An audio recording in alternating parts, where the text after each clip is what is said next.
Good morning students, this is your social science class. पिछली class में हमने आपको the rise of nationalism in Europe में राष्ट्रवाद का उदय से रिलेटेड कुछ चीज़ें बताई थी। आज मैं आपका टॉपिक क्लियर कर रहा हूँ, French revolution and idea of nation, फ्रांसीसी क्रांति और राष्ट्र के विचार। फ्रेंच रेवोल्यूशन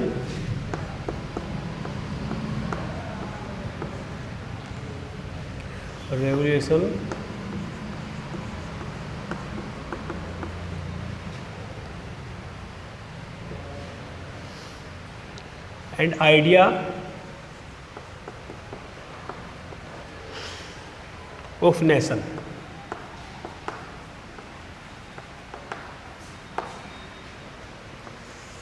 फ्रांसीसी क्रांति और राष्ट्र के विचार। देखिए, in this direction of nationalism in Europe में राष्ट्रवाद की दिशा में फ्रांसीसी क्रांति ने एक महत्वपूर्ण, एक निर्णायक रोल अदा किया था। आपको ये पहले भी बताया गया था, फ्रांसीसी क्रांति का जो प्रभाव था वो पूरे संसार में अलग पड़ा। इन 1789 France was state with an absolute control over the entire land. 1789 में फ्रांस का जो पूरा राज्य जो था वो एक निरंकुश शासक के अधीन था 1789 में। The political and constitutional change that took place in the French Revolution led to the transitions from the sovereign power to the French citizens group।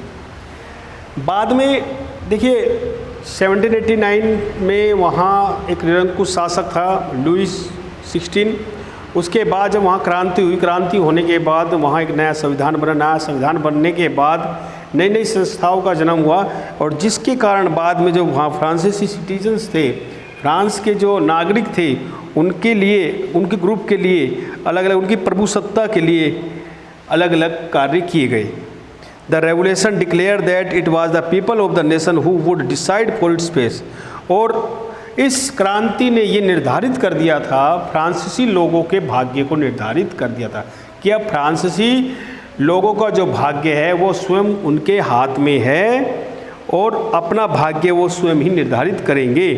The French revolutionaries introduce, फ्रांसीसी क्रांतिकारी जो थे, many such measures that could create a collectivity identity among the people of France. उन्होंने बहुत कुछ पहचान बनाई, बहुत लोगों के मन में एक अलग से पहचान दी, आइडियाज़, कुछ विचार दिए। Home bound and civil society, सामाजिक दायित्व में creation of united community enjoying equal rights, उनको लोगों को अधिकार दिए, इक्वल राइट्स का अधिकार मिला अंडर ए कॉन्स्टिट्यूशन, संविधान के अंतर्गत वहाँ लोगों को इक्वलिटी का अधिकार मिला। सब जो फ्रांसीसी क्रांति से पहले लोगों को समानता का अधिकार नहीं था, लेकिन इस क्रांति के बाद राइट टू इक्वलिटी का अधिकार लोगों को मिला। ए फ्यू न्यू फ्लैग्स, एक नया झंडा लगाया गया, वाज क्रिएटेड, बनाया गया, which replace the former royal standard, जो शाही स्टैंडर्ड के आधार पर, जो पहले शाही स्टैंडर्ड के आधार पर वहाँ का राज्य था, राजतंत्र का जो उनका फ्लैग था, उस की स्थान पर दूसरा नया जो फ्लैग बनाया गया।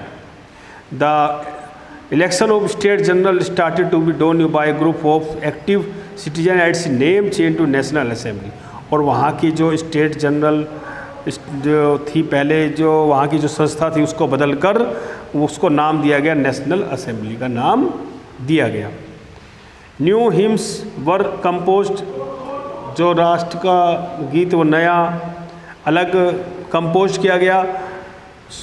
Oaths taken and martyrs commemorated all the names of nation, शपथ वगैरह दी गई और जितने भी बलिदान थे लोग, उनके आधार पर लोगों को बताया गया। Central administration system was implemented, और एक केंद्रीय प्रशासन स्थापित किया गया, विच क्रिएटेड इक्वल लॉ, जो सभी नागरिकों के लिए, फ्रांसीसी नागरिकों के लिए समान अधिकार, समान कानून की व्याख्या करता था। Internal customs duty was abolished, जो देश के अंदर आंतरिक जो कस्टम ड्यूटी लगी हुई थी, जो कर टैक्स वगैरह लगे हुए थे, वो सब ख़त्म कर दिए गए।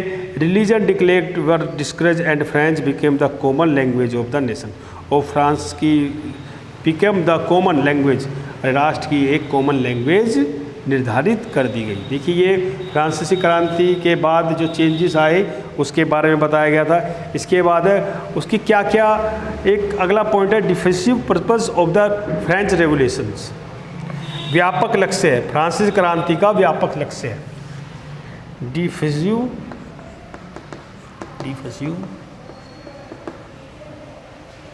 पर्पस, उद्देश्य, फ्रांसीसी क्रांति का व्यापक उद्देश्य ऑफ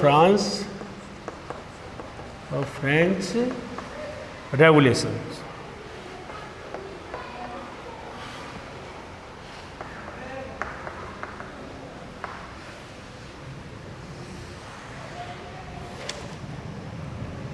फ्रांसीसी क्रांति का व्यापक लक्ष्य, यानी उसका क्या मेन मोटिव था, क्या लक्ष्य था उनका, क्या टारगेट था। देखिए जो रेवोल्यूशनरीज थे, जो क्रांतिकारी थे, उन्होंने डिक्लेयर कर दिया था it was the mission and the destiny of the France nation to liberate the people of Europe from tyranny. यानी जो वहाँ के निरंकुश शासक से उनको छुटकारा दे मिल गया था। दूसरे शब्दों में हम कह सकते हैं it will help the other people of Europe to become nation. हम दूसरे शब्दों में कह सकते हैं इसने सहायता की थी उन यूरोप के लोगों को एक राष्ट्र बनाने में सहायता की थी। यानी कि जो निरंकुश शासक थे उन्हें हटा दिया गया था, उसके स्थान पर जो आम जनता थी उनका शासन स्थापित कर दिया गया था।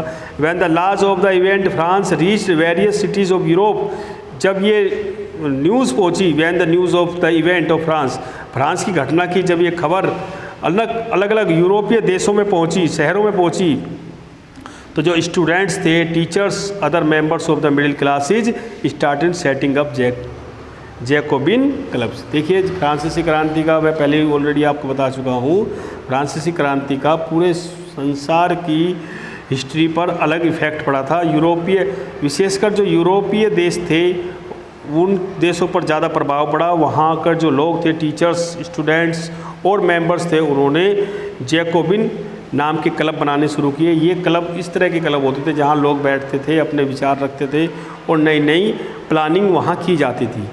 There activities and campaign led the way for these French armies. इसमें फ्रांसीसी आर्मीज़ भी इसमें एक्टिविटीज़ में इनरोल रहती थी। Holland, Belgium, Switzerland, much of Italy. 1790 with the onset of revolutionary war the French army began to take the idea of nationalism to foreign countries। और फ्रांसीसी क्रांति को भी राष्ट्रवाद का विचार भी इस तरह से यहाँ प्रारंभ हो चुका था। इसके बाद देखिए एक पॉइंट है आपका making of nationalism in Europe. Europe में राष्ट्रवाद का निर्माण, मेकिंग ऑफ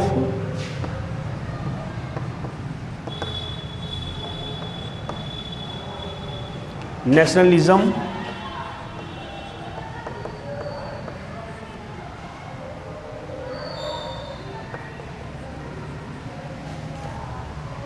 इन यूरोप।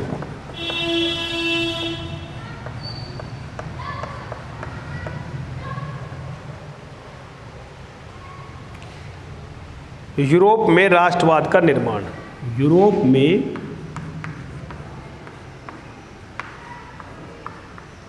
राष्ट्रवाद का निर्माण।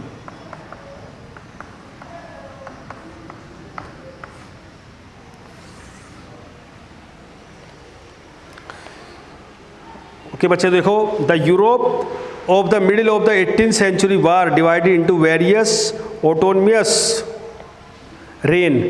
यूरोप के मध्य में 18वीं शताब्दी में युद्ध ने इन्हें काफ़ी अलग स्वायत्त राज्यों में बांट दिया था। स्वायत्त यानी कि जो अपना, जैसे किसी का मतलब राज्य था जो गुलाम था, स्वायत्त का मतलब होता कि जो अपने आप में पूर्ण रूप से स्वतंत्र हो। इस तरह के राज्यों में बट गया था। Rulers eastern central Europe were subjected to aristocratic monarchy and there were different kinds of people living in these areas.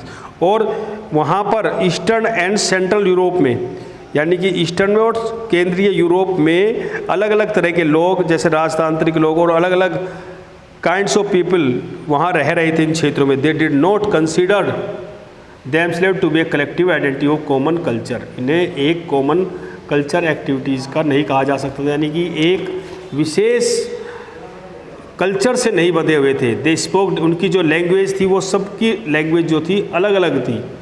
फिर language and were members of different entire group like the Austria Hungaria aparts the empire made up many different areas of, बाद में फिर कुछ अलग अलग group बनाए गए, include the एल्फिन range, और इसमें कुछ अलग राज्यों को भी शामिल किया गया जिसमें ऑस्ट्रिया और कुछ Bohemia where the Austrians were ported German, इस तरह के कुछ राज्यों को इनमें शामिल किया गया।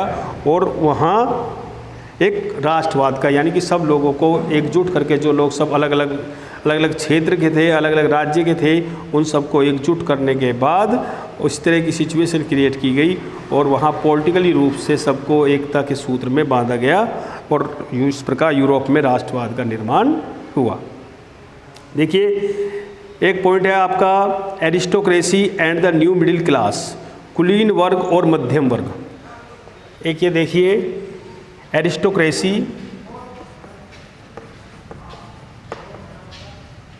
Aristocracy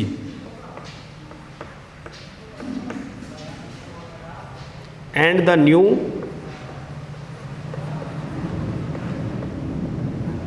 middle class. ठीक है, इन दोनों चीज़ों को समझना जरूरी है। एरिस्टोक्रेसी होता कुलीन वर्ग। कुलीन वर्ग में राजा, पादरी, जो बड़े बड़े लोग होते थे, जो रिच पर्सन होते थे, वो इस एरिस्टोक्रेसी में आते थे। और मिडिल क्लास में मध्यम वर्गीय में जो आ जाते थे, जिसमें शिक्षक भी थे, छोटे किस्म के मजदूर वगैरह, ये सब हमारे मिडिल क्लास में आते थे। The owner of the land was the elite class of the most influential class of European containment. जो ये ज़मीनों के जो मालिक होते थे वो प्रभावशाली वर्ग था, अधिकतर उनमें से ये it was socially and politically work prestigious, ये सामाजिक रूप से भी और राजनीतिक रूप से भी बहुत संपन्न व्यक्ति होते थे, एरिस्टोक्रेसी लोग। Member of this class were bound of A shared lifestyle, इनके जो मेंबर्स होते थे ये लोग एक अलग लाइफ स्टाइल का जीवन से बंधे हुए थे। They were the owner of the more and more urban rural area, और ये बहुत बड़े बड़े क्षेत्र के मालिक होते थे। They use the French language political work, वे अधिकतर फ्रेंच लैंग्वेज और राजनीतिक कार्यों में भाग लेते थे। और their families were often associated with martial bounds, but it was a small group in a term of powerful elite class members. Most of the population was peasant. इनमें से अधिकतर जो जनसंख्या थी वो किसानों की थी। To the west of the bulk of the land was farmed by the tenant and small owners. इनमें कुछ छोटे owners भी थे। और while in eastern and central Europe the patterns of the land holding was characterized by vast estates which were cultivated by और इसमें कुछ eastern और सेंट्रल यूरोप में बहुत सारे लोग ऐसे भी थे जो भूदासत्व थे, जो ये खेती बाड़ी का कार्य करते थे। इसके बाद देखिए कुछ इसमें मेन आपको मैं चीज़ें बता रहा हूँ जो आपके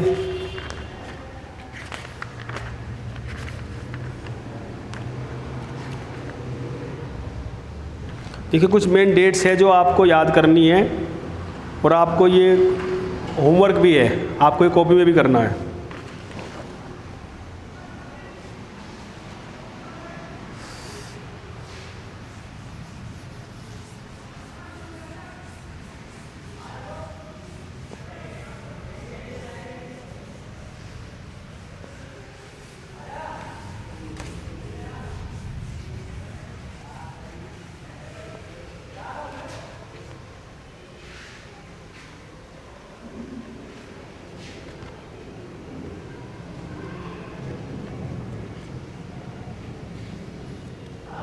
ठीक है, सबसे पहले the first clear express of nationalism Europe began 1789 with the French revolution.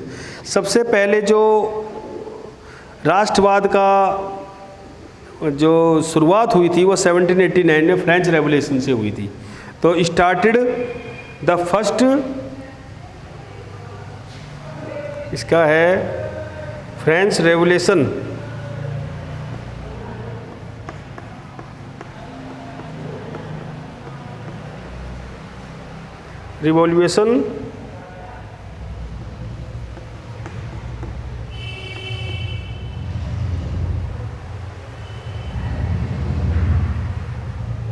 began in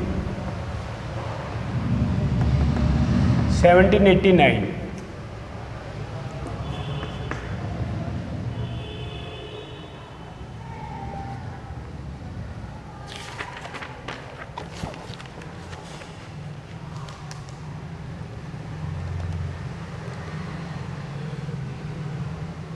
Meaning of liberalism.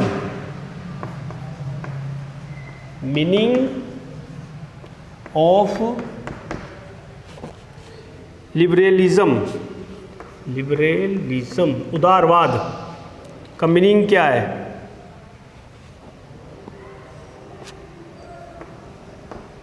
Meaning of liberalism, उदारवाद। फ्रीडम फॉर द पर्सन, इनके जो freedom of the person and the equality for all before the law. Freedom, सभी लोगों के लिए freedom होनी चाहिए। उदारवाद का जो विचार था, उनके जो सोच थी वो क्या थी? फ्रीडम होनी चाहिए ऑफ द पर्सन, सभी लोगों के लिए क्या होनी चाहिए? आज़ादी होनी चाहिए, freedom of the person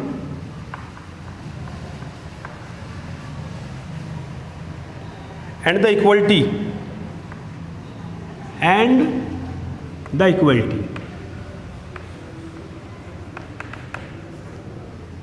equality of all before the law, of all before the law, यानी कानून के समक्ष सबके सामने जो है इक्वलिटी होनी चाहिए, समानता होनी चाहिए। ये लिबरलिज्म था, यानी उदारवाद, एक नया शुरू हुआ था उदारवाद, और वो फ्रांस रेवोल्यूशन के दौरान उदारवादी विचारधारा जो थी, उनके थॉट्स थे, उनका मानना था कि लोगों को आज़ाद होना चाहिए, freedom of the person and equality होनी चाहिए, कानून के समक्ष सबके सामने इक्वलिटी होनी चाहिए। इसके बाद after the defeat of Napoleon in 1815 the European government was inspired by conservative ideology of believed that the establish traditional student of institutions of state and society should be maintained. In spite of this, most orthodox people were not ready to return before the revolution. देखिए, Napoleon की हार के बाद 1815 में Napoleon की हार हुई थी, तो गवर्नमेंट ने कहा कि हम एक ऐसी आइडियोलॉजी लाए, एक ऐसी विचारधारा लाए कि एक अलग तरह की ट्रेडिशन इंस्टीट्यूट, यानी कि इस तरह की वो बनाई जाए जिसमें सभी लोगों को, यानी कि मोनार्ची ना हो, राजतंत्र ना हो, बल्कि लोकतंत्र हो, सबको समान इक्वलिटी मिलनी चाहिए। और लेकिन जो पहले रूढ़िवादी जो लोग थे वो दोबारा रेवोल्यूशन नहीं चाहते थे, दोबारा क्रांति नहीं चाहते थे, वो चाहते थे कि इस तरह की कोई क्रांति दोबारा ना हो। इसके बाद देखिए कुछ इटली का, देखिए Italy was divided into 7 provinces in the mid 19th century. अब यहाँ इटली का थोड़ा सा दे रखा है, इटली को भी 7 राज्यों में अलग अलग भागों में बांटा गया था। लगभग 19वीं शताब्दी के मध्य में Italy nation integration was completed by the Mazzini Garibaldi Victor Emmanuel and Cavour tireless efforts. ये नाम दे रखे Mazzini Garibaldi Victor Emmanuel and Cavour, इनके अथक प्रयास से ही इटली का एकीकरण हुआ था। इटली कई भागों में बटा हुआ था पहले, लेकिन उसको बाद में लगभग 7 भागों में बटा हुआ था। बाद में इन लोगों की वजह से इटली को एक किया गया था, एकीकरण किया गया था उनका। ओके, इसके बाद कुछ इम्पोर्टेंट डेट्स है, वो आपको कॉपी में करनी है।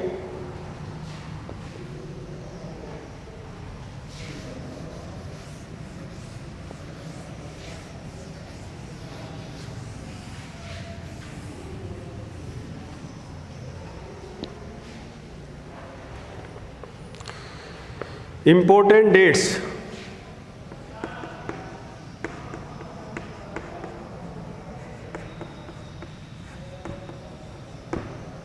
एग्ज़ाम से रिलेटेड होती है ये, इन्हें आपको सबको लर्न करना है।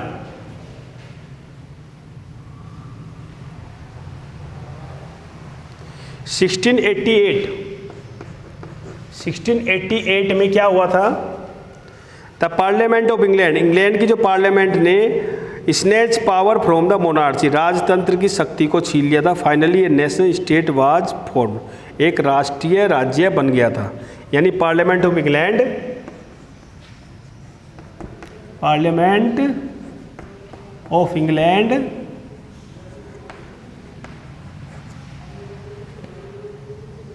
स्नेच्ड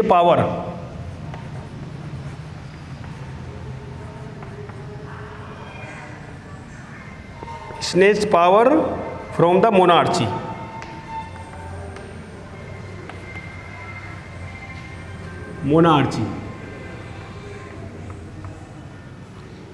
यानी पहले इंग्लैंड में 1688 से पहले इंग्लैंड में मोनार्ची मीन्स राजतंत्र हुआ करता था, लेकिन 1688 में वहाँ की पार्लियामेंट ऑफ इंग्लैंड ने, वहाँ की जो संसद थी, उन्होंने मोनार्च जो राजतंत्र से वो शक्ति छीन ली थी। यानी कि राजा के पास अब जो शासन जो था वो कैसा स्टेट बन गया, नेशन स्टेट बना, वाज फॉर्म, इसका निर्माण हुआ।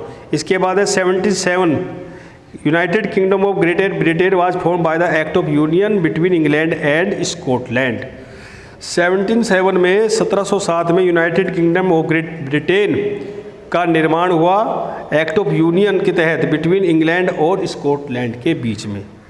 1785 में बर्थ ऑफ जैकब ग्रिम का जन्म हुआ। जैकब ग्रिम का जो जन्म हुआ था वो 1785 में हुआ था। 1797 में Italy was invaded by Napoleonic wars. 1797 में नेपोलियन ने किस पे आक्रमण किया था? फ्रांस पे आक्रमण किया था, वहाँ घुसपैठ की थी और उसने वहाँ अपना राज्य स्थापित किया था। 1801 Ireland was force to join the United Kingdom. Ireland को ज़बरदस्त फोर्स यानी ज़बरदस्त तरीके से शक्ति के आधार पर जॉइन यूनाइटेड किंगडम में शामिल कर लिया गया था। ये कुछ डेट्स है जो मेन डेट्स है। जुलाई रेवोल्यूशन ऑफ फ्रांस 1813 में जुलाई रेवोल्यूशन हुई थी, जुलाई में एक क्रांति हुई थी फ्रांस में जो 1830 में हुई थी। 1832 ये सब डेट दी हुई है। Beginning of the world war और 1914 में वर्ल्ड वार स्टार्ट हो गया था। ये इम्पोर्टेंट डेट्स है जो आपको लर्न करनी है। इसके बाद आप देखिए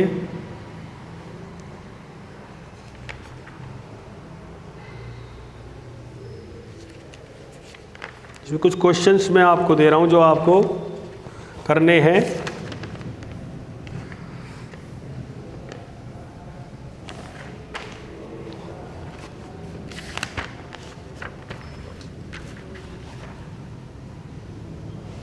describe the reforms made by Napoleon.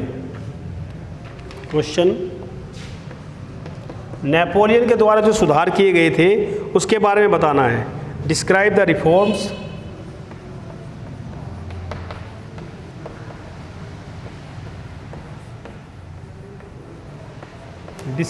Reforms made by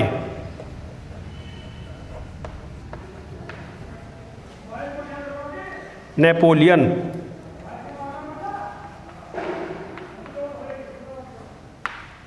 Napoleon के द्वारा जो सुधार किए गए थे उसके बारे में बताना है।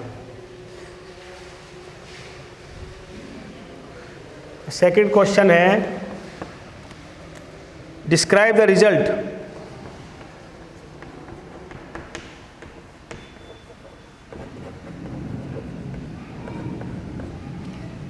रिजल्ट परिणाम बताने of the French revolution. Describe the result of the French revolution.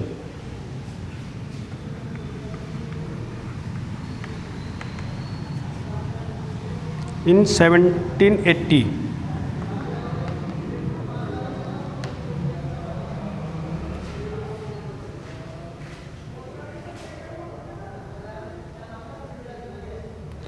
Vienna संधि explain the purpose of the Vienna territory of the 1815। Vienna संधि के जो लक्ष्य थे, पर्पस था, जो उद्देश्य था, वो आपको बताना है। Question number 3, explain the purpose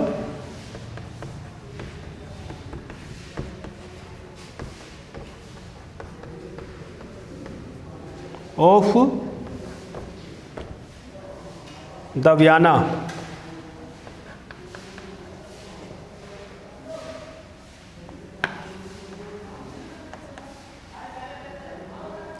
ट्रीएटी of 1815।